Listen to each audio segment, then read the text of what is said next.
What up guys, AZ Sports Car 80 here, back with another review. Today we're taking a look at the 2019 Chip Ganassi Racing Throwback from the 2019 Rolex 24 Daytona. And first I just want to say this is beautiful packaging.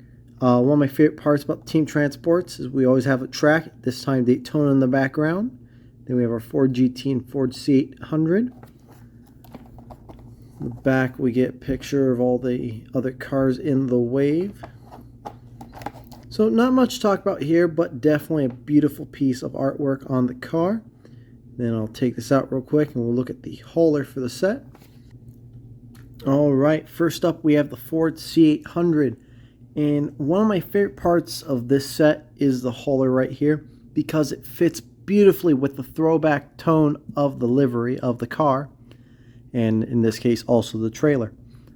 Now this is not what the car would pull up to by any chance.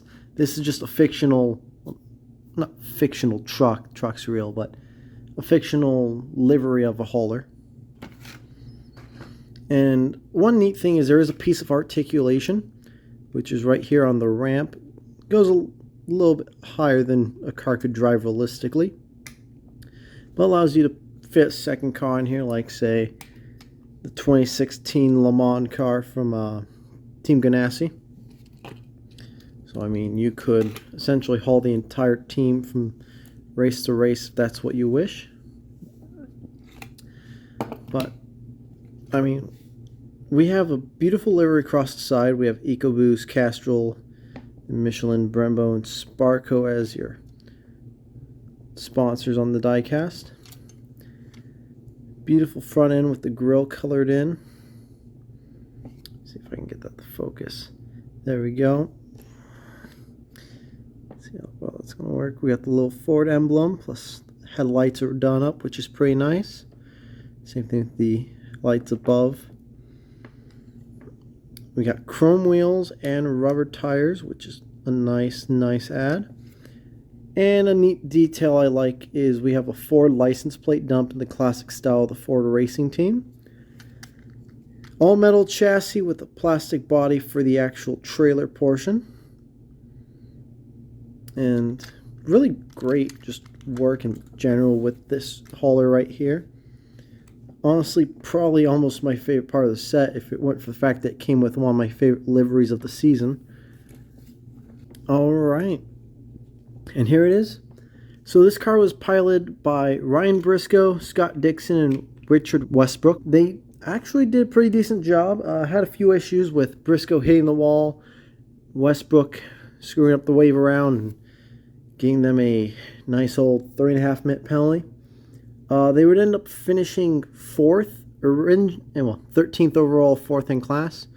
They ended up losing a position because they pit while they came in while pits were closed due to a yellow late in the race, and that kind of screwed them over. And so, if I can get this to focus. So, this is a beautiful livery. This is a throwback to the Tom Walkinshaw Racing Castrol Jaguar XJR 9 and 12, I believe it is, that was campaigned in the GTP class of the late 80s and early 90s. And as you can see on the hood, there's no IMSA licensing on these cars. It's just GT and Ford, which is kind of weird, because if you look at diecast from the late 90s that Hot Wheels would release from the series, there would be, you know, IMSA logos, etc. on the cars, which was always pretty neat. So we got Ford, we got the green and red stripes of the livery, which is beautiful on the Ford GT LM. We got the Ford Performance and the Powered by EcoBoost logo. Castrol, Ford, Michelin. The LEDs, that's a beautiful detail right there. We got Ford EcoBoost, Brembo, Sparco, Michelin Man running. Now, I believe the chassis is metal. And then we got some carbon fiber detailing on the underside. Treaded wheels, perfect because the car raced in the rain. And this is just a really nice memento of the first endurance race I attempted to watch in whole. It was like the 3rd time I ever viewed the Rolex 24, but I only was able to catch the Fox period of the race as a kid. And this is just a really nice memento of the first endurance race I attempted to watch in whole. It was like the 3rd time I ever viewed the Rolex 24, but I only was able to catch the Fox period of the race as a kid. Whereas this one I caught about 21 hours aside from a slight nap I took mid-race. And I mean, this is a beautiful, beautiful specimen. So, honestly, I think this set will probably take you back $15, $20 maybe on eBay. So as for my final word, this is an absolutely beautiful set, and if you're an IMSA fan, it's one of 4 diecasts released from the 2019 race.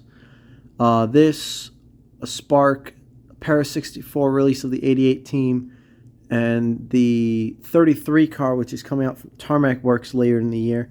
So, I mean, if you love those throwback liveries, I would definitely buy this if I were you. But all in all, a fantastic car, a fantastic set, and I hope Hot Wheels does even more of these because I'll eat them up like candy. Well, this has been AZ Sports Car 80 with another diecast review. I hope you guys all enjoyed. You guys take care. Don't forget to drive safe and have a wonderful night.